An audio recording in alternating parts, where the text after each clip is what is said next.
ভারতকে রীতিমতো শক্তি দেখাচ্ছে পাকিস্তান। এবার ভারতীয় সামরিক আগ্রাসনের প্রতিদান হবে দ্রুত, দৃঢ় এবং বিধ্বংসী। ঠিক এইভাবেই ভারতকে হুমকি দিয়েছেন পাকিস্তানের সেনাপ্রধান ফিল্ড মার্শাল আসিম মুনির। বুধবার পাকিস্তানের জেনারেল সদর দপ্তরে অনুষ্ঠিত ২৭২তম কর্পস কমান্ডার্স কনফারেন্সে তিনি এই হুমকি দেন।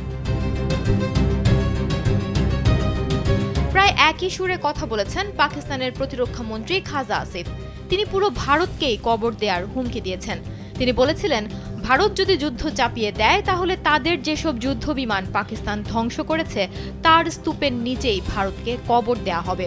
আসিফ আরও বলেন, ৬টি যুদ্ধ বিমান হারিয়েও যারা শান্ত হয়নি তারা পাল্টা হামলা চালালে কোনো প্রকার ছাড় দেয়া হবে না। তিনি বলেন, ভারতের জনসমর্থন শাসকদের বিরুদ্ধে চলে গেছে। এর আগে পাকিস্তান আন্তঃবাহিনী জনসংযোগ দপ্তর বা আইএসপিআরও হুমকি দেয় ভারতকে। তারা স্পষ্টভাবে জানিয়ে দেয়, ভারতের যে কোনো কল্পিত নতুন স্বাভাবিকতাকে তারা দ্রুত ভেঙে দিবে এবং প্রতিশোধমূলক নতুন বাস্তবতা সৃষ্টি করবে। তাদের দেয়া এক বিবৃতিতে তারা বলেছিল, ভারতকে মানচিত্র থেকে মুছে ফেলা হবে। অর্থাৎ যদি ভারত পাকিস্তানকে মানচিত্র থেকে মুছে ফেলার কোনো চিন্তা করে তবে ভারতের মানচিত্রও মুছে যাবে।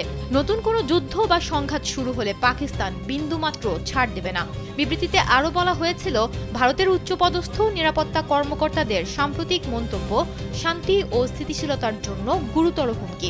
ভারতীয় কর্মকর্তাদের এসব বক্তব্য কেবল আঞ্চলিক শান্তিকেই বিঘ্নিত করবে না, বরং দক্ষিণ এশিয়ায় নতুন করে অযৌক্তিক আগ্রাসন ও সংঘাত উস্কে দিবে। ভারত দীর্ঘদিন ধরে নিজেদেরকে হামলার শিকার হিসেবে উপস্থাপন করছে, অথচ বাস্তবে তারাই দক্ষিণ এশিয়া ও এর বাইরে সহিংসতা এবং সন্ত্রাসবাদকে উস্কে দিচ্ছে। সুমনা মুস্তফা, কালবেলা।